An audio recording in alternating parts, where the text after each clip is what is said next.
В Высшей школе инновационного менеджмента при главе республики началось обучение участников кадровой программы «Якутия. Земля героев». Из почти 1000 желающих после тщательного отбора на обучение допущено 25 человек.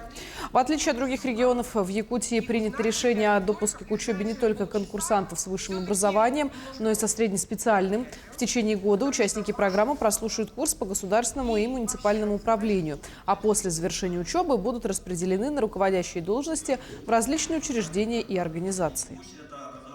Ну, я как патриот своей родины должна учиться и еще раз себя показать. У меня будут навыки как руководящий состав, потому что я сам замдиректора по общим вопросам.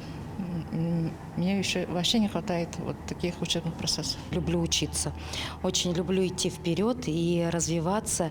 И я увидела в этой программе именно то, что я смогу снова найти свой тот первый мой уровень, который уже закончился. И я хотела бы, знаете, продолжить свое образование.